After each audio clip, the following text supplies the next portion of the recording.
네, 성도 여러분 안녕하세요. 오늘 153 성경 통독은 제 106일차 되는 날입니다. 오늘은 에스겔서 5장부터 12장까지 보게 됩니다. 먼저 에스겔서 제 5장을 펼치시면 하나님께서 에스겔 선지자에게 머리털과 수염을 깎으라고 하십니다.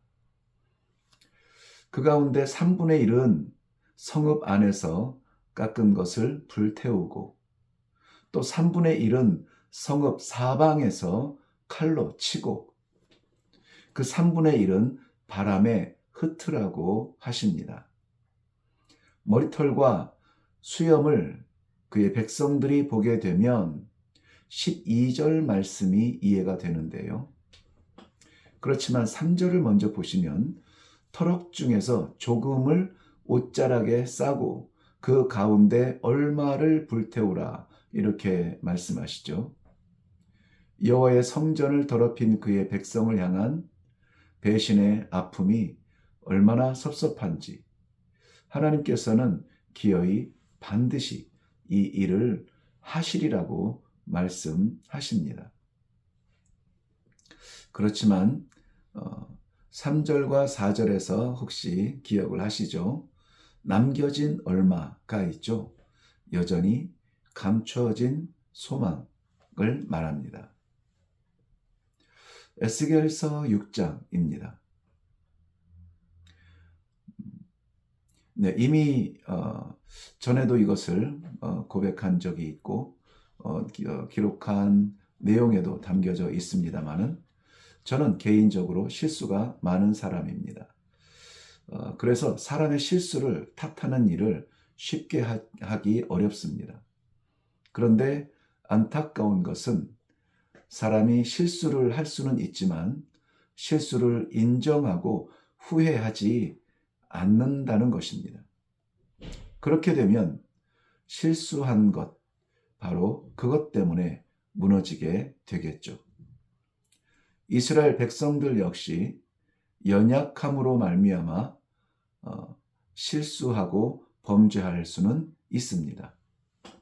그런데 범죄한 이후에 회개하지 않음이 하나님의 마음을 아프게 하고 또 분노케 하고 결국은 심판을 결정하시기까지 하는데요.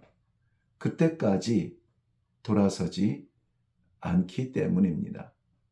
특별히 6절 말씀에 그들이 음란한 마음으로 나를 떠나고 음란한 눈으로 우상을 섬기며 나를 근심하게 한 것, 그것 때문인데요. 그것을 생각하면 괘씸하고 하나님 자신이 그것을 바라보는 마음 괴로울 것입니다.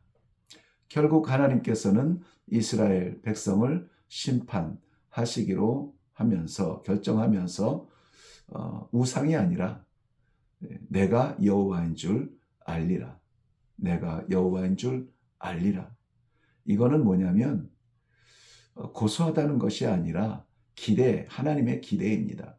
이런 아픔과 고통과 예기치 못한 채찍을 얻어맞으면서 하나님께서 우리의 여호와 되심을 알기만 해도 된다는 것이죠. 치유의 시작입니다. 에스겔서 7장입니다. 7장은 경고로 가득 차 있습니다. 때가 이르렀고 끝이 왔도다. 그날이 가까이 왔도다. 이런 경우에는 그때에 일어날 일들도 기록이 되어 있기도 하지만 그날은 반드시 있구나. 그런 경고로 우리가 읽으면 좋겠습니다. 때가 이르렀다. 그 이르는 때가 반드시 온다는 것입니다. 끝이 왔도다. 이미 온 끝을 보는 것이죠. 그날에 대한 확신이 없는 사람이 의외로 많이 있습니다. 그날을 믿는 사람이라면 안락과 편리만을 택하기는 어려울 것입니다. 은과 금에 치우치던 마음이 조금이라도 마지막 날에 우리의 영혼이 하나님 앞에 설 수 있는 그 무엇을 위해서 순간이라도 사용하고 쓰임받기를 바라는 지혜가 빛을 발할 것입니다. 우리가 바라는 것은 바로 그거죠.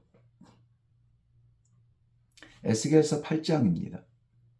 8장은 전체적으로 4가지의 우상, 숭배, 형태, 이것이 여호와의 거룩한 자리까지 차지하고 있음을 고발하고 있습니다. 14절과 16절에 보면 거기에 여인들이 앉아 단무스를 위하여 애곡하더라. 낯을 동쪽으로 향하여 동쪽 태양에게 예배하더라. 모두 여호와의 성전에서 일어나는 일입니다. 그럴 수가 없다고요? 그것을 고발하는 겁니다.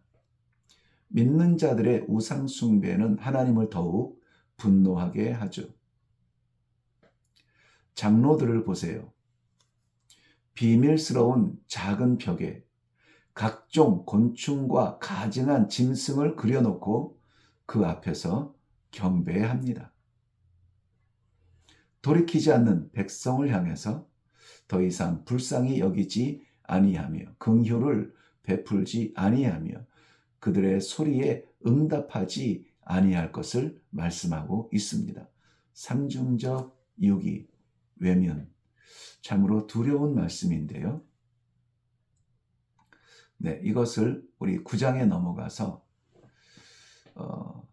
그 결과라고 할까요? 한번 살펴보면 좋을 것 같은데 완전한 결과는 아니지만 그래서 이 8장의 안타까운 마음으로 읽었던 것들에 의해서 하나님의 영광이 하나님의 성전 안에서 더 이상 역사하지 않으십니다. 이전 같은 그러한 흉내로는 이제는 하나님께서 반응하지도 않으신다는 거죠. 6절에 보면 처녀와 어린아이와 여자는 셈하지 않았음에도 불구하고 그들도 다 죽습니다. 그렇지만 이마에 표 있는 자, 이마에 표 있는 자, 하나님의 심판 때에 의롭다 함을 받게 되는 사람들입니다.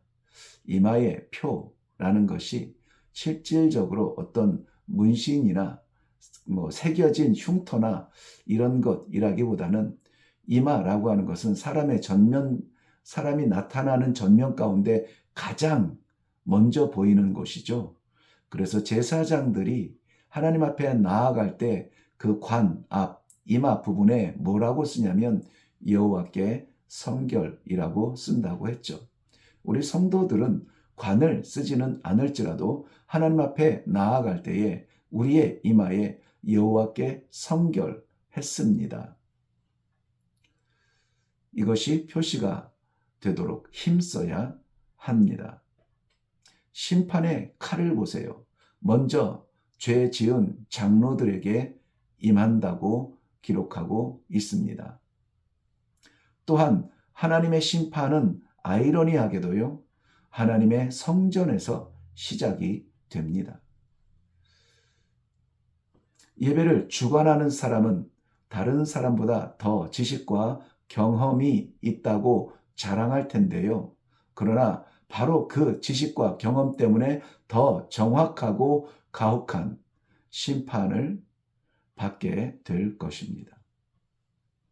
그래서 아무쪼록 지도자로, 리더십으로 교회에 책임을 맡은 그러한 자로 세움 받았을 때에는 세상의 직분이 아니요 하나님께서 맡기신 책임과 임무와 사명이 있음을 알아야 합니다. 두려운 말씀이지만 순종하면은 우리의 능력이 아니라 하나님께서 역사하시는 그 기적의 현장에 서 있을 것입니다. 외면하면 우리가 에스겔서를 보면서 계속 두려운 마음이 들 것입니다. 에스겔서 10장입니다. 민족 학살의 장면을 목격하고 난 이후 이 극적인 장에서 에스겔은 하나님의 영광이 성전을 떠나는 무시무시한 순간을 생생하게 묘사하고 있습니다. 근래에 들어서 이전에도 물론 설교를 한 적도 있지만 근래에 들어서 이 말씀을 한 두어 차례 정도 나누게 되는데요. 물론 그룹은 다릅니다만은 하나님의 영광이 성전을 떠날 수 있는가? 라는 질문으로 시작을 합니다. 대체로는 우리가 떠나면 떠났지 하나님이 어떻게 성전을 떠나겠는가? 성전인데. 그런데 성경은 그렇게 말씀하지 않습니다. 하나님께서도 그의 성전을 떠나신다라고 말씀하고 있습니다. 우리가 쉽게 잊을 수 없는 교훈을 주시는데요. 함께 받을 수 있기를 바랍니다. 바벨론 그발 강가에서 보았던 그룹과 영광 그리고 회전하는 바퀴를 다시 봅니다. 영광 중에 계신 하나님의 모습과 바로 그 성전에서 행해지는 가증스러운 우상 숭배, 비교가 되고 대조가 되죠. 이 모든 일 때문에 결국 하나님은 하나님의 영광이 성전에서 떠나게 될 것을 말씀하시는 것입니다. 하나님과 우상을 같이 섬길 수는 없는 노릇입니다. 이것은 성전의 존재 자체가 아니라 성전의 역할의 중요성을 말합니다. 우리가 성전에 올라와서는 진리 앞에, 하나님의 말씀 앞에, 그리고 엄위하신 하나님의 그러한 경고 앞에 설 때에 깨닫는 바가 있으면 우리에게는 새로운 기회요. 무뎌진 마음에 돌아서면 안타까운 이 본문 말씀을 받게 되겠죠. 에스겔서 11장입니다. 에스겔 선지자는 자기가 아는 두 사람을 봅니다. 이 사람들은 바벨론에 저항하는 것이 하나님의 뜻이 아니라 오히려 포로의 자리로 내려갈지라도 하나님의 뜻을 이루는 것이 옳다는 선지자들, 그들을 괴롭게 합니다. 하나님의 작정은 포로로 끌려가도록 계획하신 것이었죠. 그게 아니라고 우리의 땅 예루살렘, 우리의 민족 이스라엘, 하나님의 역사를 이방인에게 맡길 수 없다고 그렇게 자기 의에 파묻혀 있는 사람들. 에스겔은 하나님의 심판을 선언합니다. 5절부터 13절의 내용이 에스겔 선지자가 말할 때에 블라다라는 자가 죽게 되는데요. 하나님의 말씀의 확실성을 보여주고 있습니다. 그렇지만 여전히 13절에 보면 하나님께서 남김없이 멸하시지는 않으실 것입니다. 바로 이스라엘의 장래도 역시 이들 안에 남겨져 있어야 하기 때문입니다. 이로써 이 환상은 끝이 납니다. 두렵고 떨리고 괴롭고 거칠고 계속 읽기조차 부담스러운 말씀들이 나열되지만 그러나 결론은 뭐죠? 남겨진 자들, 그들로 인하여서 회복의 영광을 소망으로 우리들에게 주시는 약속의 말씀입니다. 여기까지 우리가 다다라야 하겠습니다. 성경을 읽는 이유고 우리가 기도하는 이유입니다. 에스겔서 12장입니다. 에스겔은 반역하는 족속 가운데서 하나님의 메시지를 전해야 했습니다. 저들은 귀가 있어도 듣지 않는 사람들이며 눈이 있어도 보지 못하는 사람들입니다. 그럼에도 불구하고 하나님의 메시지는 멈추지 않습니다. 그는 시드기야 왕의 모습을 역할로 보여주면서 너무나 궁핍한 도망자의 모습과 구멍난 성벽을 뚫고 나아가는 모습을 그리고 있습니다. 12절부터 13절의 내용을 보면 그 어느 것도 유다 왕으로서 면모는 아니죠. 에스겔의 예언은 아주 정확하게 이루어집니다. 그것은 하나님의 말씀이었기 때문이죠. 21절 말씀에 다시 한번 강조하고 있는데요. 이 모든 일은 하나님의 말씀대로 속히 되었다고 기록하고 있습니다. 우리가 이 말씀을 통독하면서 서야 될 자리는 백성의 자리가 아니라 바로 에스겔 선지자의 자리입니다. 이 시대를 향한 하나님의 말씀의 도구로서 이 말씀을 전파하고 증거해야 되는데 우리조차 선포하기 어려울 뿐만이 아니라 받기조차 어려운 가운데 있다면 우리는 어떠해야 될까요? 좀 더 우리 자신을 훈련하고 좀 더 낮추고 좀 더 말씀이 나를 통치하도록 겸손한 자리에서 이 통독의 기간을 어렵지만 힘들지만 지켜 나가야 되겠습니다. 그럴 때에 최종적 승리, 최종적 영광, 하나님께서 이 말씀을 인하여 씨름하고 붙들고 애쓰고 힘쓰는 자들에게 아낌없이 부어 주실 줄로 믿습니다.